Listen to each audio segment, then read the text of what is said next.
မင်္ဂလာပါကျွန်တော်တို့ Forest Foundation course ကနေပြန်လည်ကြိုဆိုပါရစေဆိုတော့ကျွန်တော်ဒီ Forest Foundation course ကတော့ဒါကျွန်တော် DBS Forest ကနေပြီးတော့မှ Forest နဲ့ဆိုင်တဲ့အကြောင်းအရာတွေကို library တစ်ခုအနေနဲ့တည်ဆောက်မယ်ဆိုတော့ကျွန်တော်တို့ရဲ့ရည်ရွယ်ချက်အတိုင်းပဲ beginner ကနေပြီးတော့ intermediate advanced အထိရောက်အောင် Forest ကိုဘယ်လို trade ရမလဲဘယ်လို technical တွေရှိတယ်လဲဆိုတာကိုကျွန်တော်တို့စိတ်ရှည်နဲ့course ကြီးတစ်ခုအနေနဲ့ဖြစ်အောင်အရှင်းလင်းဆုံးကျွန်တော်တို့သင်ပေးသွားမှာဖြစ်ပါတယ်ဒီသင်ခန်းစာတွေအကုန်လုံးက completely free ပါကျွန်တော်တို့ Facebook sorry ကျွန်တော် YouTube မှာနော် YouTube မှာအစားဆုံးအကုန်ကြည့်လို့ရပါမယ် okay အဲ့တော့ completely free ဖြစ်ပါတယ်ပြန်လဲရောင်းချရတွေပါတယ်လေကျွန်တော်မရှိပါဘူးဆိုတော့ပြီးတော့လို့ရှိရင်ကျွန်တော် DBS Academy website မှာတော့ကျွန်တော်ဒါcourse တစ်ခုအနေနဲ့ကျွန်တော် free တင်ထားပေးမှာဖြစ်ပါတယ်ဆိုတော့အဲ့ဒီမှာသွားကြည့်လို့လည်းရတယ်ပေါ့နော်ဆိုတော့ဒီနေ့သင်ခန်းစာကတော့ပထမဆုံး first သင်ခန်းစာဖြစ်တဲ့ what is forest ဖြစ်ပါတယ်အဓိက beginner တွေကိုအဓိကရည်ရွယ်တဲ့သင်ခန်းစာဖြစ်ပါတယ်ဒီ Forest Foundation class ကပေါ့နော်ဆိုတော့ကျွန်တော်မှ3ပိုင်းပါမယ် beginner အတွက်ရည်ရွယ်ထားတဲ့ Forest Foundation ရဲ့ပြီးတော့လို့ရှိရင် intermediate ရည်ရွယ်ထားတဲ့ class ရဲ့နောက် advanced တွေရည်ရွယ်ထားတဲ့ class တွေပေါ့နော်ဆိုတော့ဒီကြောင့်မပြောခင်ကျွန်တော်တို့က forest trading လုပ်ဖို့အတွက်က broker လိုတယ်ဆိုတော့ကျွန်တော်တို့နဲ့ partner လုပ်ထားတဲ့ Axness broker နဲ့ XM broker တွေကကျွန်တော်မြန်မာနိုင်ငံပြင်ပမှာနေတဲ့လူတွေဆိုလို့ရှိရင်အရန်သုံးရတာအဆင်ပြေတယ်အဲ့ဒီအတွက်မြန်မာနိုင်ငံပြင်ပကလူတွေဆိုလို့ရှိရင်Axnet နဲ့ XM ကိုသုံးပြီးတော့မှtrade လုပ်လို့ရပါတယ်ပြီးတော့လည်းကျွန်တော်တို့အဲ့ဒီကနေဆိုင်တဲ့ broker တည်တဲ့သင်ခန်းစာတွေကျွန်တော်ဆက်ပြီးတော့ဆွေးနွေးဖို့ရှိတယ်ပေါ့နော်ဆိုတော့လောလောဆယ် Axnet နဲ့ XM သုံးလို့မရဘူးမြန်မာနိုင်ငံထဲမှာဖြစ်နေတယ်ဆိုလို့ရှိရင်ကျွန်တော်တို့ကအခုအချိန်မှာ Bybit ကိုသုံးလို့ရတယ် Bybit က MetaTrader 5 445နဲ့ကျွန်တော်တို့ဒါforest trade လို့ရတယ်ပေါ့နော်နောက် stocks တွေရွှေတွေပဲထွက်ချင်တယ်ဆိုလို့ရှိရင် Binance တို့ဒီ Maxi တို့မှာလည်းရနေပြီပေါ့နော်ဆိုတော့ဒါလေးကတော့ကျွန်တော်တို့ဒါ broker ရွေးချယ်တဲ့အနေနဲ့ရွေးရမယ့်လူတွေအတွက်ကျွန်တော်ပြောချင်တာပေါ့နော်ဆိုတော့အကယ်၍ကိုက forest ပဲလုပ်မယ်ဆိုလို့ရှိရင်အကောင်းဆုံးတော့ forest broker အကောင်းဆုံးပဲเนาะအဲ့ဒါဘာလဲဆိုလို့ရှိရင်ဒီကျွန်တော်တို့ Axness ကနေဒါမှမဟုတ် XM ကနေ trade တာအကောင်းဆုံးပဲပေါ့နော် okay တော့ what is forest ကျွန်တော်စကြည့်အောင် introduction to world currency market ကမ္ဘာ currency market ကို introduction ဖြစ်ပါတယ်ဒီနေ့သင်ခန်းစာဆိုတော့ forest သင်္ကေတတွေပါဆိုလို့ရှိရင် larger than stock markets เนาะ New York Stock Exchange တဲ့အဆ20ပိုကြီးတဲ့ trading volume ရှိတယ် New York Stock Exchange ဆိုတာကျွန်တော်တို့ Apple တို့Nvidia တို့ဒါ Microsoft တို့ Facebook တို့ Amazon တို့ဘောနော်ဒီ company တွေ trade လုပ်တဲ့တင်ထားတဲ့ stock exchange အဲ့ဒီ trading volume နေ့စဉ် trading volume ကအဆ20ရှိတယ်ပြီး24နာရီနဲ့9ရက်လေပတ်တဲ့ market ဖြစ်တယ်စနေနေ့ပိတ်တယ် weekend ပိတ်တယ်နော်နောက် currency ပေါင်း180ကျော် trade နေတဲ့ market ဖြစ်တယ်ဆိုတော့ဒီဟာလေးကိုကျွန်တော်တို့ဒီမှာတစ်ချက်လေ့လာကြည့်အောင်ဒီနေ့ကျွန်တော်တို့ bari cover ဖြစ်အောင်ပြောမယ်ဆိုလို့ရှိရင်ကျွန်တော်တို့ဒါ forest market အကြောင်းပြောမယ် market size အကြောင်းပြောမယ်ဘယ်သူတွေ forest ကို trade ကြလဲဆိုတာပြောပြမယ်ဘာကြောင့် price တွေ move ဖြစ်တယ်လဲဆိုတာပြောမယ်နောက် retail နဲ့ institutional trader တွေဘာကွာလဲဆိုတာကျွန်တော်ပြောပြမယ်နော် okay တော့ forest trading ရဲ့နေ့စဉ်trading volume က 7.5 trillion dollar ဖြစ်တယ် daily trading volume ကမ္ဘာမှာရှိသမျှ financial market တွေမှာအကြီးဆုံးဖြစ်တယ် 7.5 trillion ဘိုးနေ့စဉ် chain hands ဖြစ်နေတယ်7.5 trillion percent တွေကနေ့စဉ်လေပတ်နေရလို့ပြောလို့ရတယ်7.5 trillion ရှိတယ်လို့ပြောတာမဟုတ်ဘူးဒီကကျွန်တော်ကနေပြီးတော့တခြားတစ်ယောက်ကိုရောင်းမယ်တခြားတစ်ယောက်ကဝယ်သွားမယ်ဒါဆိုရင်အရောင်းဝယ် trading volume တစ်ခုရှိလာတယ်ဆိုတော့ဟာမျိုး 7.5 trillion ရှိတာကိုပြောချင်တာ okay ခုနပြောခဲ့တဲ့ New York Stock Exchange နဲ့အဆ20ပိုကြီးရယ်24.5 ဖြစ်တယ်180 currency trade လုပ်နေတာရှိတယ်နော်အဲ့တော့ဘယ်သူတွေ forex trade ကြတယ် okay ကျွန်တော်တို့အောက်ဆုံးပါကျွန်တော် retail trader တွေကျွန်တော်အောက်ဆုံးပါကျွန်တော် smallest volume ဒါပေမဲ့ number အများဆုံးအဲ့တော့ကျွန်တော်တို့ trade လောက်ဒီ market ကြီးကိုတကယ်တော့မလုပ်ရှားနိုင်ဘူးလှုပ်ရှားအောင်မလုပ်နိုင်ဘူးကျွန်တော်တို့ကဘာလို့ဆိုကျွန်တော်တို့ 10% ပဲရှိတယ်ဒီမှာကြည့်လိုက်ဟုတ်ပြီနော် 10% ပဲရှိတယ်ကျွန်တော်တို့တဲ့နည်းကြီးရဆို hash fund တွေရှိမယ် hash fund ဆိုတာကြာဘာလဲဆိုလို့ရှိရင် institutional speculators လို့ခေါ်တယ်ဆို institution တွေပေါ့ဥပမာကျွန်တော်တို့ကပတ်စံတွေကိုယူထားမယ်ပြီးတော့အဲ့ပတ်စံတွေကျွန်တော်တို့အမြတ်ရအောင် trade ပေးမယ်အဲ့ဒါကို hash fund လို့ကျွန်တော်အကြမ်းမြင်ခေါ်ကြတယ်နော်ဆိုတော့အကြီးမားတဲ့ hash fund တွေ trade ကြတာကျွန်တော်က 35% ရှိတယ် okay commercial bank တွေကျွန်တော် JP Morgan တို့ HSBC တို့ကျွန်တော်တို့ဒါပြောလို့ရှိရင် ကဘာအမှန်မှာကျွန်တော်မြန်မာနိုင်ငံဘန်တွေလည်းပါတာပေါ့ဗျာဒါမြန်မာနိုင်ငံဘန်တွေရဲ့ဘောလုံးကတော့တေးသေးလေးပေါ့ကဘာအနှံ့မှာဘန်ခွဲတွေအများကြီးရှိတယ်စီးပွားရေးကိုအများကြီးလုပ်နေတဲ့ဝယ်ပေးငွေတွေအများကြီးလုပ်နေကြတဲ့ဒီ JP Morgan တို့လိုဘန်တွေကနေပြီးတော့ trade တဲ့ volume ရှိတယ် highest volume ဖြစ်တယ်45% ရှိတယ်ဟောဒီမှာ commercial bank တွေ 45% ရှိတယ်နောက်ကျွန်တော်တို့ central banks တွေဥပမာ American မှာဆိုလို့ရှိရင် Fed တို့နော်အင်္ဂလန်ဘိုဘန်တို့နော်ပြီးတော့ European ban တို့နော် Bank of Japan BOJ တို့ဒါတွေအကုန်လုံးက central banks တွေသူတို့ trade တဲ့ကောင်းနေရကြတော့သူ 10% ရှိတယ်ဒါပေမဲ့သူတို့ကကျတော့ market mover ကိုမှာ biggest ဖြစ်တယ်သူ volume များပြီ volume ကသူဒီ central sorry commercial banks တွေတော့မများပြီမဲ့ central banks တွေကကျတော့ market ကို move လုပ်လို့ရတယ်ဘာလို့လဲဆိုတော့သူတို့ပတ်စံရွှေ့ရသူတို့ရဲ့ policy ပြောင်းလဲရတာကျန်တဲ့နေရာတွေမှာတွားပြီးတက်ရောက်မှုရှိလို့ပေါ့နော်ဆိုတော့ကျွန်တော်တို့ရဲ့အားလေးနဲ့ကျွန်တော်တို့ကဒီ 10% ပဲရှိရဲ့ trading volume လေးနဲ့ retail trader တွေကကျွန်တော်တို့ကသူတို့နောက်ကနေလိုက်နေရတာသူတို့ရွှေ့ရနောက်ကိုကျွန်တော်တို့လိုက်ဖို့ကြိုးစားရအဲဒါကြောင့်မို့ခုနောက်ပိုင်းခေတ်စားလာတဲ့ SMC တို့ခေါ်တဲ့ smart money concept လို့ဟာမျိုးတွေဆိုလို့ရှိရင်ရှင်းနေကျွန်တော်တို့က retail trader တွေလေကျွန်တော်တို့ကအပေါ်က central bank တွေလိုမျိုး commercial bank တွေမျိုးကျွန်တော်မလုံနိုင်တဲ့ကြောင့်မို့ကျွန်တော်တို့ကသူတို့နောက်ကိုလိုက်ကြတယ်သူတို့ဘယ်လိုလုပ်တယ်လဲဆိုတော့စဉ်းစားရတယ်အဲ့ဒါဒီပဲ SMC ပညာရေးဖြစ်တယ်โอเคအဲ့တော့ဒါလေးကိုကျွန်တော်သိမှဆိုလို့ရှိရင်ကျွန်တော်တို့ဒီ 10% တော့အဖွဲ့ထဲမှာပါနေတယ်ကျန်တဲ့သူတွေကကျွန်တော်တို့ market ကို move လုပ်နေကျွန်တော်တို့က move လုပ်တဲ့နောက်ကိုလိုက်ပြီးစီးမျောရမယ်လူတွေဖြစ်တယ်ဆိုတော့ဒါကိုကျွန်တော်တို့ကသိထားโอเคဘာလို့ price ကရွှေ့လာတယ်ဘာလို့အတက်ကြတယ်ဖြစ်တာလဲโอเคဆိုတော့အချမ်းမြင်အပြင်ကျွန်တော်တို့ driver 3ခုရှိတယ် key driver 3ခုနံပါတ်1 supply နဲ့ demand ရှင်းလေးပဲအဝယ်အားတက်လာလို့ရှိရင်လိုချင်စိတ်များလာတယ်ဈေးတက်လိမ့်မယ်ဟုတ်ပြီနော်ရောင်းအားတက်လာမယ်လိုချင်စိတ်နည်းသွားပြီမလိုချင်တော့တာများလာတယ်ဈေးကျရှင်းလေးပဲပစ္စည်းတစ်ခုဒီရှားသွားမယ်ပစ္စည်းတစ်ခုဒီလူတွေစိတ်ဝင်စားမှုများလာမယ်ဒါဆိုရင်ဈေးတက်မှာပဲဒါ demand များလာတာအဲ့လိုပဲ supply များလာတယ်ပစ္စည်းတစ်ခုကအရင်ပေါ်များလာမယ်လူတွေလက်ထက်မှာရှိလာမယ်လူတွေစိတ်ဝင်စားတော့ဆိုရင်ဈေးကျသွားမယ်ဆိုတော့ဒီနှစ်ခု currency နှစ်ခုလို့ကျွန်တော်တွေးကြည့်လိုက်လို့ရှိရင်ဥပမာ US ဒေါ်လာနဲ့ euro နဲ့ပေါ့နော် euro USD အဲ့တော့ company တစ်ခုကသူက euro ထားပါတော့ American company တစ်ခုကEurope မှာရှိတဲ့ company တစ်ခုကိုပတ်စံပေးစရာရှိတယ်ဒေါ်လာဘီလီယံနဲ့ချီပြီးပေးစရာရှိတယ်ဆိုပါစို့အဲ့သူပေးရမယ့်ငွေကြေးက euro company ဖြစ်နေတယ်သူက euro ငွေနဲ့ပေးရမှာ okay euro ငွေ1 billion ပေးရမယ်ဆိုကြပါစို့ဗျာဟုတ်ပြီနော်အဲ့တော့ဘာလို့လဲဆိုလို့ရှိရင် तू က euro ငွေပဲဟိုဘက်ကလက်ခံနေဆိုရင်ဒီဘက်က US company က euro ငွေလိုက်ဝယ်ရတယ်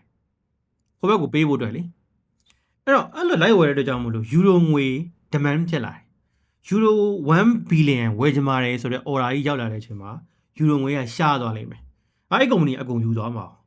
ရှားသွားမှာအဲ့ဆိုတော့ euro ဒီဈေးတက်သွားလိမ့်မယ် euro တက်လို့ရှိရင်သူနဲ့ဆက်ညီမဲ့ခုနကသူနဲ့ချိတ်ထားတဲ့ pair ဆက်ညီမဲ့ဖြစ်တဲ့ US ဒေါ်လာကျသွားပြီ။ဘာလို့လဲ US ဒေါ်လာကိုပေးပြီးတော့ euro ယူချင်တဲ့လူများလာလို့ယူချင်တဲ့အမောက်များလာလို့ဒီသဘောပဲ supply and demand ရှင်းလေး။နံပါတ်2 second drivers ကဘာလဲဆိုလို့ရှိရင် central bank ရဲ့ policy တွေပြောင်းလာ။အခုဆိုလို့ရှိရင်ကျွန်တော်တို့ဒါ rate cap မလုပ်ဘူးဒါ first rate cap မလုပ်ပြီးခဲ့ရက်ကနော်။ rate cap လုပ်တယ်မလုပ်ဘူးဘာလဲဆိုလို့ရှိရင် rate ဆိုတာအတိုးနှုန်းပေါ့နော်။interest rate ကိုပြောတာ။အတိုးနှုန်းကို cap မလုပ်ဘူး။အတိုးနှုန်းဒီတိုင်းပဲတိတ်ထားမယ်။ဆိုလို့ရှိရင်ဘာဖြစ်မလဲအတိုးနှုန်းဒီမလျှော့ချအောင်အတိုးနှုန်းမလျှော့ချဘူးဆိုလို့ရှိရင်လူတွေကအတိုးတွေကဟာတွေကျွန်တော်ကထုတ်ပြီးတော့တခြားအတိုးနှုန်းပုံများရဲ့စီရွှေ့ပါ for example ပြရဆိုတော့အဓိကအဲ့လိုမျိုးသူတို့တွေ data ကိုအပြောင်းလဲလုပ်လိုက်ခြင်းအပြင်ဒီဘက်မှာငွေကြေးစရိတ်ကွက်မှာပြောင်းလဲဖြစ်စေတယ်ဟုတ်ပြီနော်ဒါ fundamental ဘိုင်းကျကျွန်တော်အသေးစိတ်ပြောပြပေးမယ်ဒါလည်းမှာကျွန်တော်ကဒီ first day central bank နေဥမာ Bank of Japan ကအတိုးနှုန်းပြောင်းလဲလုပ်လိုက်တာဒါမှမဟုတ်policy တစ်ခုခုပြောင်းလဲလုပ်လိုက်တာဂျပန်ယန်ကြီးကတက်သွားတာဂျပန်ယန်ကြီးကျသွားတာဒါဆိုရင် US ဒေါ်လာနဲ့JPY ပဲမှာ USD JPY ဆိုတော့ကျွန်တော်ငွေလဲနှုန်းမှာဒါဂျပန်ကျဝိုင်း US ဒေါ်လာတက်လာအဲ့လိုဖြစ်လာတယ်သဘောဆိုတော့အဲ့ဒီအကုန်လုံးကိုကျွန်တော်တို့ဒါထိန်းချုပ်ထားတာခုန central bank တွေဖြစ်တယ် central bank policy ပြောင်းလို့ရှိရင်ဒီ market ကဈေးတက်ကြဖြစ်နိုင်တယ်ဒါသိထားနံပါတ်3ကကျတော့ economic data okay economic data ကကျတော့နိုင်ငံရဲ့စီးပွားရေးပေါ့ဥပမာအမေရိကန်ကအခုဆို inflation တက်သွားတယ်ဆိုပါစို့ inflation တက်သွားတယ်ဆိုလို့ရှိရင်စီးပွားရေးမကောင်းဘူးပေါ့စီးပွားရေးမကောင်းဆိုလို့ရှိရင် US ဒေါ်လာကျမှာပေါ့ဒါမျိုးတွေကျွန်တော်ဖြစ်တာ for example ပြပြတာနော်ဆိုတော့အဲ့လို data တွေထွက်ချင်းကလည်းဒီ market ကို drive ဖြစ်စေတယ်ဟုတ်ပြီနော်ဒီ၃ချက်ပဲအဓိကဒီ၃ချက်ပဲကျွန်တော်တို့ပြောင်းလဲနေကမ္ဘာပေါ်မှာဒီ၃ချက်ကြောင့်ပဲ market တာအပြောင်းလဲဖြစ်တာဖြစ်တယ်တိုင်နေချက်တွေကျွန်တော်တို့ရဲ့ဒီtime frame ဒါတွေကြောင့်ကျွန်တော်ပြောင်းလဲတာမဟုတ်ဘူးဆိုတော့ကျွန်တော်သိထားokay အဲ့တော့ဒီမှာ USD ဒေါ်လာနော်ဒါကကျွန်တော်ဒါချက်လေးဒါ daily ချက်လေးဖြစ်တယ် daily ဆိုပါဆိုလို့ရှိရင်ဒီ candle တစ်ချောင်းဒါတစ်ရက်အချိန်ရှိရလို့ကျွန်တော်တို့ကပြောလို့ရတယ်နော်အဲ့တော့ one day ပေါ့ one day ကြာတယ်အဲ့တော့ Euro USD ဖြစ်တဲ့ကြောင့်မို့ဒါ Euro နဲ့ US ဒေါ်လာကြားငွေလဲနှုန်းဖြစ်တယ်1 euro ကိုဘယ်လောက်တက်နေလဲဆိုလို့ရှိရင် 1.1696 ဒေါ်လာတက်နေတယ်ဟုတ်ပြီနော်အဲ့ကိုက1 euro ပေးရင်ဒေါ်လာအဲ့လောက်ပြန်ရမယ် euro 100ပေးရင်100နဲ့မြောက်အောင်ပေါ့ okay အဲ့ဒါ daily time frame အဲ့ဒီမှာကျွန်တော်ရှောက်ပြောင်းကြည့်မယ်ဒီမှာ4 hour ပြောင်းကြည့်လိုက်လို့ရှိရင်ဒီမှာတစ်ချောင်းကို4နာရီဖြစ်သွားတယ်1 hour ပြောင်းလိုက်လို့ရှိရင်ဒါ1 hour ဖြစ်သွားတယ် okay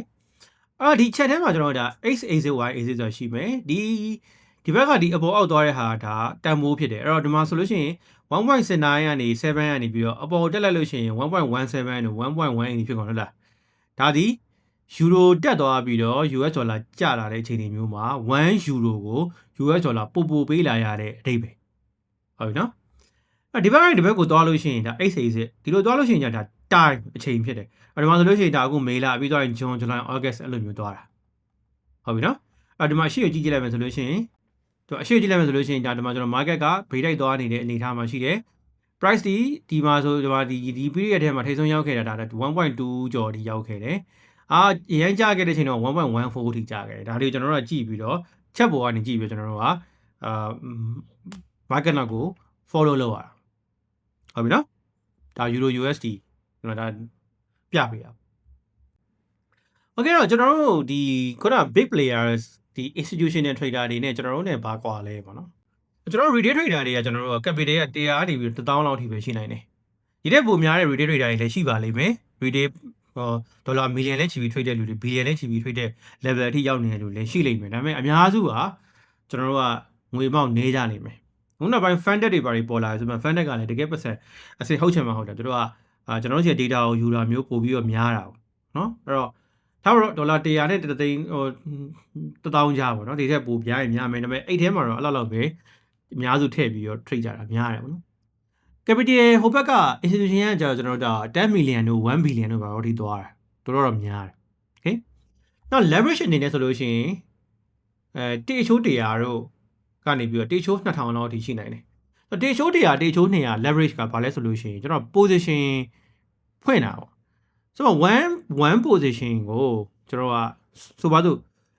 ကျွန်တော်မှာရှိတဲ့ပတ်စံလေးနဲ့ကျွန်တော်ကပြောလို့ရှိရင် broker စီကနေပတ်စံချီးယူပြီးတော့ကျွန်တော်ကငွေအမောက်များနဲ့ကျွန်တော် trade ချင်တဲ့အခါမျိုးမှာ leverage ကိုသုံးတာဟုတ်ပြီနော်ဆိုတော့ leverage က leverage အခန်းကျရင်ကျွန်တော်ဒီခါသင်ပေးမယ်လောဆယ်မှာကျွန်တော်တို့ broker စီကနေပြီးတော့ခုနက extend ဆိုပါလို့စီကနေပြီးကျွန်တော်တို့ကခဏချီးပြီးတော့ trade တဲ့သဘောလိုပဲခဏတွေးထားလိုက်ပါအဲ့တော့ institution တွေကျတော့ leverage ကိုအရင်မသုံးကြအောင်ဘာလို့လဲဒီမှာကျွန်တော်တို့ကဒီအချိုး100ဆိုလို့ရှိရင်ကျွန်တော်ရဲ့ position တစ်ခုကိုကျွန်တော်ဒေါ်လာ100ဘို့ trade တယ်ဆိုလို့ရှိရင်ကျွန်တော်100နဲ့မြောက်ပြီးကျွန်တော်1000 position ကိုကျွန်တော်လှမ်းပြီးတော့ trade လို့ရတဲ့သဘောဖြစ်သွားတယ်အဲ့တော့နိုင်လို့ရှိရင်အစားနေရမယ် short ဝင်လည်းစားနေရှုံးတာ institution တွေကျတော့သူတို့ပတ်စံမဟုတ်ဖို့များတယ်ဥပမာလာအပ်ထားတဲ့ investor တွေရဲ့ပတ်စံတွေတို့เนาะဒါမှမဟုတ်လို့ရှိရင် pension fund တွေပါတယ်ကျွန်တော်တို့ manage လုပ်ရတာတွေပဲရှိတာအဲ့လိုမျိုးအခြေအနေဆိုလို့ရှိရင်ကျတော့ leverage ကိုအများကြီးမသုံးရဘူးဘာလို့လဲ leverage အများကြီးသုံးလို့ရှုံးသွားရင်သူကအထက်ကနေထိသွားမှာ very low ပဲ okay အဲ့ကျွန်တော် retail trader တွေကျွန်တော် broker တွေကနေကျွန်တော်ဖြတ်ပြီးသုံးရတာ XNet ဆို broker မျိုးတွေ XM လို့ broker မျိုးတွေ IC market ဆို broker မျိုးတွေ broker တွေမှာကျွန်တော် account သွားဖွင့်ရတယ် deposit ထည့်ရတယ်ပြီးရင်ကျွန်တော်က trade လို့ရပြီအဲ့ဆိုတဲ့သဘောက ban လိုပဲပေါ့ဗျာကျွန်တော် ban account ဖွင့်တယ်ပတ်စံထည့်တယ်ပြီးတော့လို့ရှိရင်ငွေလဲလို့ရတယ်ဒါပဲinstitution တွေကျတော့ကျွန်တော်က broker မလို့သူက direct market access DMA ဆိုတဲ့ကောင်ရှိတယ်နော် market ကို direct access လုပ်လို့ရတယ်ပေါ့နော်နောက် data ဆိုတော့ကျွန်တော် MD4 MD5 ချက်တွေကနေကျွန်တော်တို့ကြည့်ပြီးတော့မှ ready trader ထွေရတာကျွန်တော် institution တွေကျတော့ order flow လို့ခေါ်ရတဲ့နောက်ခုနောက်ပိုင်းဒါ one move ပဲတုံးတဲ့ဟာမျိုးတွေ order flow တွေတုံးတယ်နောက် blow target လိုမျိုးတစ်နှစ်ကိုဒေါ်လာ2000ခွဲပေးရတဲ့ဒီသတင်းတွေပါလေချက်ချင်းရတဲ့ဟာမျိုးဒါမျိုးတွေတော့တုံးကြတာနော်ကျွန်တော် data ဟောကျွန်တော်တို့ကပတ်စံအလောက်ကြီးမသုံးနိုင်ဘူးလေတော့ MD5 က MD4 ကဟာလေးတွေပဲကျွန်တော်တို့ဟို crypto ဆိုလို့ရှိရင်ဒါ Binance ကဟာလေးပဲကြည့်ထွေးရနော် okay risk ကကျတော့ကျွန်တော်က FOMO နဲ့ reverse trading တွေရှိတယ်ဟို retail trader တွေကကျွန်တော်တို့အဓိက psychology မှာပြဿနာတက်တာပဲဟိုကိုကဒီ price ဒီ trade ကိုကျွန်တော်ဝယ်မယ်လို့ကျွန်တော်စဉ်းစားထားတယ်အဲမှာကိုမဝယ်ရသေးခင်တက်သွားပြီဆို FOMO ဝင်သွားပြီ FOMO ဝင်မှာဖြစ်လည်သီးလားလိုက်ဝယ်ရောအလေကြီးမှဝယ်မိရောတက်နေပြီဟာကိုအလေကဖြတ်ဝယ်ရပါလေလောက်အဲ့လိုမျိုးဆိုတာရှုံးနော်အဲ့တော့ reverse trading ကြောက်လဲရှုံးရင်လိုက်ပြီးတော့ trade တာပေါ့ငါတော့ဒီတစ်ခေါက်တော့ရှုံးလိုက်ပြီနောက်တစ်ခေါက်ငါအလှည့်ကွာဆိုတော့ငါအလှည့်ဘယ်တော့မှရောက်မလာတော့ပဲလေ market cap ကိုအသေးထိုးသွားအဲ့လိုရှိဒီအပြင်တခြား risk တွေရှိသေးတယ်ဒါပေမဲ့ဒီမှာကျွန်တော်အခုမှ very interpreted ကြောင့်မလို့ဒါနည်းနည်းပဲကျွန်တော်ထည့်တာနောက်ပိုင်းကျ psychology ကြောင့်နေအများကြီးပြောတာပေါ့ဟိုဘက်က institution trader တွေကြောက်ကျွန်တော်တို့ဒါသူ့ risk ကကြောက်တစ်မျိုးကျွန်တော်တို့နဲ့မတူဘူးပေါ့နော်သူ algorithm တွေကိုကြောက်ရမယ် quant models တွေရှိမယ်အဲ့တော့ဒါတွေနောက်ပိုင်းကြောက်လို့ရှိရင်ဒါ institution နဲ့ပတ်သက်တဲ့ဟာကျွန်တော် share လုပ်တဲ့အခါကျကျွန်တော်အသေးသေးရှင်းပြပါမယ်ကိုလိုလောချက်မှာတော့ computerized နဲ့လူပါစရာမလိုဘဲနဲ့ automatic လုပ်နေတဲ့ဟာတွေနည်းနည်းကြောက်ရတယ်လို့ပဲခဏမှတ်ထားလိုက်ပါနော်ကျွန်တော် retail trader တွေက market ကို follow လုပ်ရတယ် institution ကကျတော့ influence လုပ်နိုင်တယ်အဲ့တော့သူတို့သွားတဲ့နောက်ကိုကျွန်တော်တို့လိုက်တာအကောင်းဆုံးပဲဆိုတဲ့သဘောဖြစ်သွားတာနော်ဆိုတော့ဒီမှာဆိုလို့ရှိရင်ဒါကျွန်တော်မိတ်ဆွေမြင်နေရတာကျွန်တော် Exness account dashboard ပေါ့လေဒါမှကျွန်တော်သုံးတဲ့ဒီမှာ Antify real account ဆိုလို့ရှိရင်ဒီမှာ$900ကျော်လောလောဆယ်ရှိနေတယ်ဆိုတော့ကျွန်တော်လည်းဟိုဟာပေါ့funded တွေကျွန်တော်ရင်တော့ trade တယ်ပေါ့နော်ဆိုတော့ funded တွေ trade တဲ့နောက်ပိုင်းforex ကနေပြီး crypto တွေပို့လို့ဖြစ်သွားတယ်ဒါပေမဲ့ forex မှာလည်းနည်းနည်းတော့ကျွန်တော် trade နေသေးတယ်ပေါ့လေအများကြီးတော့မ trade တော့အဲကြောင့်ကျွန်တော်ပတ်စံရဒီမှာ$900ကျော်ပဲဒါရှိထားတာပေါ့နော်ဆိုတော့ကိုကတော့ကိုတက်နိုင်တဲ့လောက်ပဲကိုဝင်ပြီးတော့ trade တာကောင်းပါတယ်ကျွန်တော်လည်းအပတ်စံအများကြီး forex မှာမထည့်ချင်ဘူးအဲ့တော့ကျွန်တော်အကြံပေးရလို့ရှိရင်တော့မိတ်ဆွေအခုမှစားတဲ့လူဆိုလို့ရှိရင်ဒေါ်လာ100 200ကနေစပြီးထည့်ပြီး trade တင်တယ်ပေါ့နော်ဒါပေမဲ့လောလောဆယ်ဘာမှမလုပ်သေးနဲ့ဟုတ်ကျွန်တော်တို့ဗီဒီယိုတွေဒေတာကြည့်ပြီးတော့ technical ဘိုင်းတွေလုပ် budget စီကြီးကျယ်လုပ်ဖို့လိုသေးတယ်တန်းပြီးထည့်လို့မရအောင်နော်တခါလေးကြိုပြောတယ်တော့တန်းထည့်ပြီးရှုံးပါတန်းထည့်ရင်ရှုံးအရှုံးခံတဲ့ပမာဏတော့ပဲတန်းထည့်အဲဆိုရှုံးမှုသေးကြတယ်ဟုတ်အဲ့လိုပဲပြောအောင်ဆိုတော့အဓိကပါလဲဆိုလို့ရှိရင်ကျွန်တော်ဘာမှ psychology မသိဘာမှ technical မသိဘာ budget မှမရှိဘာ forward test မှမရှိဒီတိုင်းပဲဘာ strategy မှမရှိဒီတိုင်းပဲကျွန်တော်တို့သူများပြောလို့ဝင်ပြီးထိတယ်ဆိုလို့ရှိရင်ရှုံးမှု chance က101% ရှိတယ်100%ရှိတယ်ရှုံးမှာဆိုတော့မလုပ်သေးနဲ့ဘူးပေါ့နော်လောလောဆယ်ကျွန်တော်ကပြတာဆိုတော့လောလောဆယ်လေ့ကျင့်မှုကိုက$100လောက်ကိုလေ့ကျင့်မှုသုံးနိုင်တယ်ဆိုရင်တော့ထဲကျွန်တော်မတားဘူးဘာလို့ရှုံးလေးနည်းနည်းခံနိုင်မှလည်းသိတာကိုအိတ်ထဲကပတ်စံပါသွားမှာအမှမီးဆိုငယ်ကျွန်တော်ငယ်တော့လို့ပဲလေမီးကိုပူပါတယ်လို့ပြောရင်ခလေးကမပူပါဘူးငါသွားကင်ကြည့်မယ်ဆိုဖျောင်းနိုင်သွားကင်ကြည့်တော့ပူတော့မှပူတဲ့ဟာနောက်ကျငါမကင်တော့အဲ့လိုဖြစ်သွားအဲ့တော့ကိုဘဝကိုမပြတ်လောက်တဲ့ကိုအရှုံးခံနိုင်တဲ့လုံးဝဒါထမင်းစားကြီးတောက်ပတ်စံလောက်ကွာဆိုတဲ့အမောင့်ဆိုလို့ရှိရင်เนาะထည့်ပြီးတော့မှ$1 $2 လောက်နဲ့စမ်းပြီးလောက်တာကျွန်တော်ဘာမှမပြောဘူးဘာလို့လဲဆိုတော့ခုနမီးပူမှအသိမှာဒါပေမဲ့ကိုက1000ရှိရင်1000လုံးလုံးဝထည့်လို့မရဘူး1000ရှိရင်1% 10ပဲကျွန်တော်ထည့်နေတယ်ရှင်းလေးဟုတ်ပြီနော်အဲ့ဒါတခုပေါ့နော်ထားတော့ဒါကကျွန်တော်ဒါ Exness ရဲ့ဒီဟိုပါပေါ့နော်ဟိုအထဲပေါ့လေနော်ဆိုတော့ကျွန်တော်အကောင့်တွေအများကြီးခွဲထားတယ်ကျွန်တော်မထွေးဖြစ်တဲ့ဟာတွေဒီမှာအကုန်လုံးဟိုဖြစ်သွားပြီတချို့ဆို archive ဖြစ်နေပြီနော်ဒီမှာ pro account တခုတော့ကျွန်တော်ဒီမှာပတ်စံနေနဲ့ဟို trade နေတဲ့ trade လက်စာရှိတဲ့ကောင်လေးတော့ရှိသေးတယ်ပေါ့ဗျာဒီမှာဒါဆိုလို့ရှိရင်ဒါကျွန်တော်ဒါတွေဟိုဟာတွေပေါ့နော်ဆိုတော့ဒီမှာအကုန်ကြည့်လို့ရတယ်ဒီမှာဒီကောင်လေး copy trading တွေပိုင်းလည်းအရင်တော့ကျွန်တော်လုပ်တယ်နောက်ပိုင်းတော့ကျွန်တော်မလုပ်တော့နော်ဆိုတော့အကောင့်ဖွင့်တာပါညာကတော့လွဲတယ်အကောင့်ကိုသွားဒီမှာ sign up ကျွန်တော်အောက်မှာ link ပေးထားမယ်အဲ့ link ကနေသွား sign up လုပ်လိုက်ပြီးရင်ပတ်စံထည့်လိုက်ကိုယ့်ဘက်ကမိတ်ဆွေဘက်ကတပြားမှမကုန်ဘူးကျွန်တော်ကိုသူတို့က commission နည်းနည်းပေးတယ်ဘယ်သူမှလည်းကျွန်တော်တို့ဟိုထားပါတော့အများကြီးလဲအဲ့လိုကြီးများနေရမဟုတ်အဲ့တော့ကျွန်တော်လည်းနည်းနည်းရရမိတ်ဆွေလည်းအပေါ်မကုန်ဘူးဗျာသူလည်းနည်းနည်းရအားလုံးအဆင်ပြေတယ်ဝင်းပဲโอเคအဲ့တော့ Exness ကျွန်တော် link ကဖွင့်ပါဒါမှမဟုတ် XM ကနေကျွန်တော် link ကဖွင့်ပါ Bybit ဖွင့်လို့ရတယ်ကျွန်တော် link ပေးထားမယ်နောက်ပြီးရင်Binance ဆိုပါတော့မှလည်းရွှေတွေပါထွေးလို့ရပြီဆိုတော့ Binance ဖွင့်နေတယ်ဆိုလို့ရှိရင်လည်း link ပေးထားမယ်ပေါ့နော်ကြိုက်တာလားဖွင့်ထားလိုက် ကျွန်တော်အောက်ကတော့ဖွင့်ပြီးတော့လို့ရှိရင်ကျွန်တော်ဒီကောင်လေးကို BNB ထပ်ပြီးတော့ပေးဖို့ရှိသေးတယ်ဘာလို့ဆိုအောက်မှာကျွန်တော် bot link ပေးထားမယ်ကိုကဒီမှာဒီ Xnet ဆို XN တို့ကျွန်တော်စီကဖွင့်ထားပြီးသွားပြီ Binance ပဲဖွင့်မယ်တခုခုဖွင့်ထားပြီဆိုလို့ရှိရင်ကျွန်တော် bot ကိုသွားစကားပြောလိုက်ပြောလို့ရှိရင်သူ့ကိုအမှ Xnet ဆိုလို့ရှိရင် Xnet ကဒီ MD5 account number လေးဒီလိုဟာမျိုးရှိတယ် MD4 MD5 အဲ့ number ကိုသူ့ကိုပေးလိုက်ပြီးရင် Xnet ပါလို့ပြောလိုက်ဒါမှမဟုတ် XM ဆိုလဲ XM account ရှိမယ်ပေးလိုက်ပါနော်ဒါမှမဟုတ်လို့ရှိရင်လည်းခုန Binance ဆိုပါလို့ရှိရင် UID လို့ပါလို့ရှိတယ်အဲ့ UID ဆိုတာအဲ့လိုပဲ number တွေနော် user account ID အဲ့ဒါတွေပေးလိုက်ရင် bot ကိုပြောလိုက်လို့ရှိရင်သူစစ်ပေးလိမ့်မယ်စစ်ပြီးတော့ဟုတ်တယ်ဆိုလို့ခဏဆောင်ပြီးတော့လို့ရှိရင်သူ link ပြန်ပို့ပေးလိမ့်မယ်အဲ့ link ကနေပြီးဆိုတော့ BNB ဝင်လို့ရ free ပဲနော်အဲ့တော့အပေါ်မကုန်ဘူးဗျာ free လေးလည်းရမယ်ဆိုကျွန်တော်စီကပဲဖွင့်လိုက်တော့နော်ဆိုတော့အဲ့လိုမျိုးကျွန်တော်လုပ်လို့ရဒါကျုံလို့ပြရပါတော့နောက်ပိုင်းကျလို့ရှိရင်ဒီကောင်တွေမှာဟို MD5 တွေပါတယ်ဘယ်လို setup လုပ်ရပါညာအကုန်သင်ပေးရမှာပေါ့လောလောဆယ်တော့ဟိုဒါ Xnet account လေးကျွန်တော်တစ်ချက်ပြပေးရနော်โอเคတော့ကျွန်တော်တို့ဒီနေ့ဆိုလို့ရှိရင်ဗာသိလိုက်ရဆိုလို့ရှိရင် Forex ရဲ့လုံးဝ basic very basic ကိုသိလိုက်ရတယ်ပြီးရင် participant တွေရဲ့ hierarchy ပေါ့နော်ကျွန်တော်တို့ဘယ်သူကအကြီးဆုံးဘယ်သူကအသေးဆုံးကျွန်တော်တို့သိလိုက်ရတယ် market ကိုတကယ်ရွှေ့စေတဲ့ driver သုံးခုကိုကျွန်တော်သင်လိုက်ရတယ်retail volume က 10% ပဲရှိရဲဆိုတော့ကျွန်တော်သင်လိုက်ရတယ်နောက်ပြီးခုနက chat အကြောင်းနည်းနည်းသိလိုက်ရောဆိုတော့ next topic ကြလို့ရှိရင်ကျွန်တော်က currency pair တွေအကြောင်းပြောမယ် major minor exotic နော်ဆိုတော့ဘာကွာလဲကျွန်တော်တို့သိရဆိုတော့ subscribe လုပ်ပြီး DBS Telegram group တွေ bot တွေတွား join အမှ bot ကိုပြောလိုက်ရင်ရတယ်အဲ့ကောင်အကုန်ရှင်းပြလိမ့်မယ်နော်ပြီးတော့လို့ရှိရင် join ပေါ့နော် join ရပြီးတော့လို့ရှိရင်ကျွန်တော်ဆက်ပြီးစောင့်ကြည့်လို့ရတယ် okay ဒီနေ့ကတော့ဒါ very basic ပါကျွန်တော်တို့ GDP အကြီးပဲကျေးဇူးများကြီးတင်ပါတယ်အကောင့်ဖွင့်မယ်ဆိုကျွန်တော်စီကဖွင့်လို့ရတယ်နော်ဆိုတော့အဲ့ဒါလေးပြောပေးတာပါငွေဝင်တဲ့နေလေးဖြစ်ပါသေး okay